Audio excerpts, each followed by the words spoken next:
Aden ismi Yahudilerin kutsal kitabı olan Tevrat'ta cennetin en üst kademesi anlamına gelmektedir.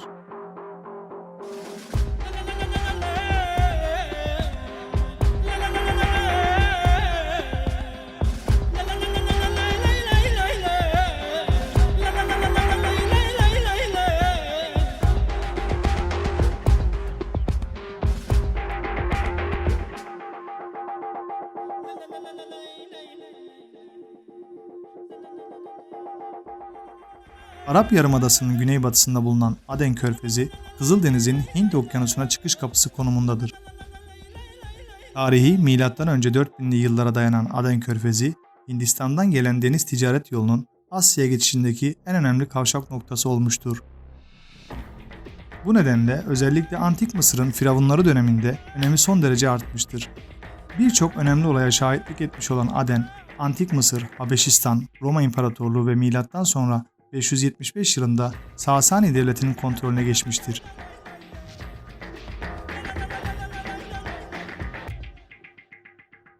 Osmanlı İmparatorluğu'nun bu coğrafyadaki hakimiyeti Yavuz Sultan Selim'in 1517 yılında yapmış olduğu Mısır Seferi ile başladı. Merkezi Kahire olan Memlük Devleti'nin yıkılmasıyla 1538 yılında Osmanlı'nın kontrolü altına girmiştir. Bölge zaman zaman çıkan isyanlarla elden çıksa da 1839 yılına kadar Osmanlı kontrolünde kalmıştır.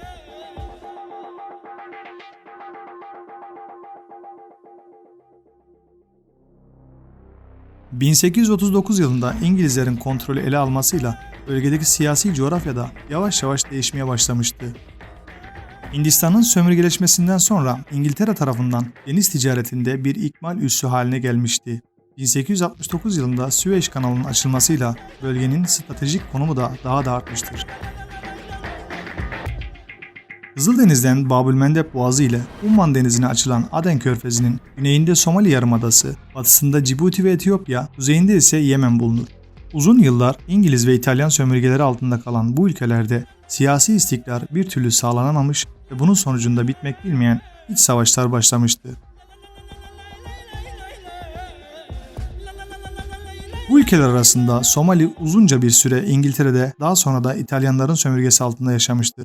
1949 yılında bağımsızlığını ilan eden ülkede siyasi birlik bir türlü sağlanamamış, kurulan hükümetlere de darbelerle tekrardan el konulmuştu. 1991 yılının Ocak ayında Devlet Başkanı Ziyad Barre'nin devrilmesiyle ülkede siyasi bir yönetim de kalmamıştı. Ali Mehdi Muhammed'in kurduğu geçici hükümet ülkenin yalnızca küçük bir kısmını kontrol edebiliyordu. Ülkedeki karışıklıklar bir iç savaşa dönüşmüş, kimin kimi neden öldürdüğü bilinmiyordu. Siyasi otoritenin olmaması ülkedeki olayları daha da kötüleştirmişti.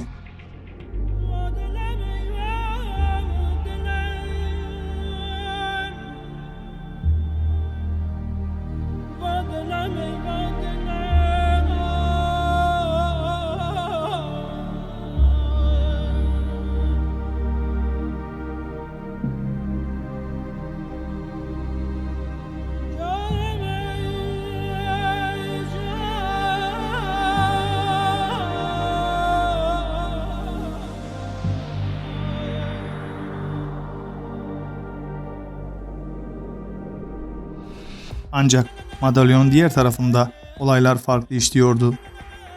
Birleşmiş Milletler raporuna göre Somali'nin resmi bir yönetimi olmadığı için Somali karasuları uluslararası sular niteliği taşıyordu. Bu da Somali karasularının herkese açık hale geldiği anlamına geliyordu. Tabii bu da dünyada fırsat ganimettir düşüncesiyle hareket eden, özellikle serbest sularda avlanan büyük balıkçı gemilerinin dümenlerini Somali açıklarına kırmasına neden olmuştu. Yabancı gemiler kelimenin tam anlamıyla Somali kıyılarını yağmalamaya başlamıştı. Yağmanın boyutu ise oldukça büyüktü.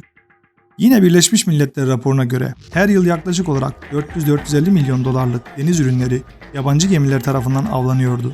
Yerel halk ilkel yöntemlerle ve küçük teknelerle balıkçılık yaptıkları için yabancı ve büyük ölçekli avlanma kapasitesine sahip gemilerin ardında onlara avlayacak pek de bir şey kalmıyordu. Geçimini büyük ölçüde balıkçılıkla sağlayan halk için geçinebilecek pek de bir şey kalmamıştı. Bununla da bitmedi. Otorite boşluğundan faydalanan Avrupalı şirketler mafyanın yardımı ile nükleer ve zehirli atıklarını Somali açıklarındaki Aden Körfezi'ne boşaltmaya başladılar. 2005 yılında yaşanan bir tsunami bu atıkların büyük bölümünü Somali topraklarına taşımış oldu. Tek geçim kaynağı olan balıkçılığı da yapamayan yerel halkın yaşaması için şartlar gitgide daha da zorlaşmaya başlamıştı. Halkın arasında önce açlık başladı. Daha sonra yeterince beslenemeyen insanların bağışıklık sistemi çöküyor ve salgın hastalıklar hızla yayılıyordu. Dünya Sağlık Örgütü 2008 yılında 5 yaş altı 5 çocuktan 4'ünün ya açlıktan ya da salgın hastalıklardan hayatını kaybettiğini rapor etmişti. Açlık ve salgın hastalıklarla mücadele eden Somali halkına bir de nükleer ve zehirli atıkların getirdiği ve daha önce ismini dahi duymadıkları hastalıklar da eklenince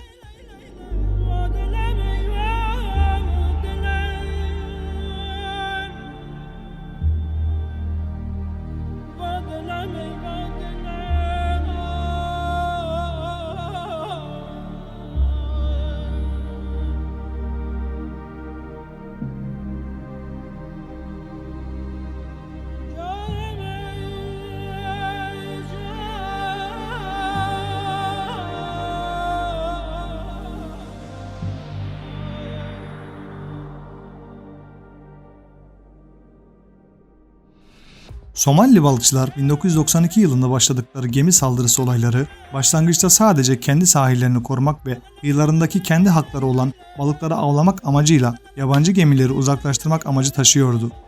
Öyle ki kendilerini sahil güvenlik gücü olarak tanımlıyorlardı. Ama açlık ve hastalık olayların rengini değiştirmeye başlamıştı. Tek geçim kaynakları olan balıkları avlayamayınca buradan kazandıkları parayı önceleri küçük gemileri soyarak almaya başladılar. Artık basit birer balıkçı değil, bir korsana dönüşmeye başlamışlardı.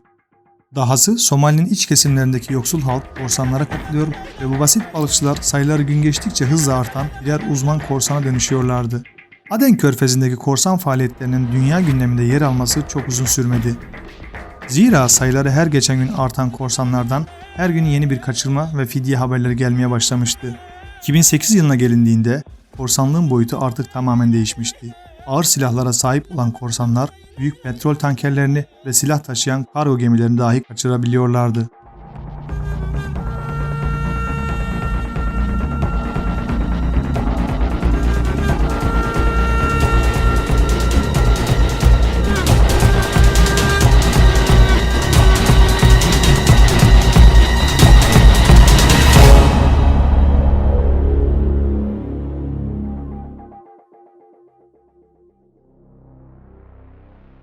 Tarihler 25 Eylül 2008 gösterdiğinde 33 adet E-72 model tank taşıyan Ukrayna bandıralı MV Faina gemisini kaçırmaları ve yine aynı yılın Kasım ayında Suudi Arabistan'ın Aramco şirketine ait 150 milyon dolar değerinde dev petrol tankerini 25 mürettebatı ile birlikte kaçırmaları bu basit balıkçıların geldikleri noktayı gözler önüne sermekteydi.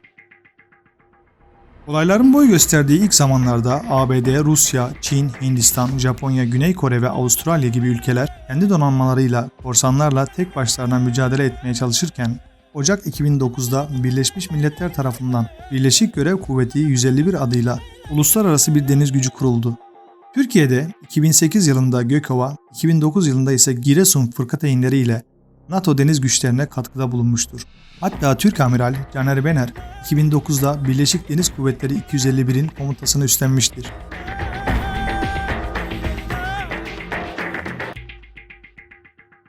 Kurulan birliğe rağmen 2011 yılında aralarında Türk gemilerinin de bulunduğu 32 gemi ve 736 kişi kaçırılmış ve korsanlar tarafından rehin alınmıştır.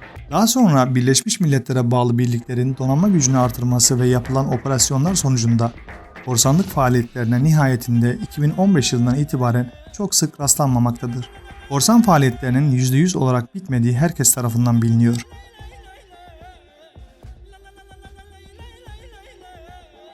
Bölgedeki siyasi istikrarsızlık ise hala devam ediyor. Siyasi bir yönetimin olmayışı korsan faaliyetlerinde bitmeyeceği anlamına geliyor.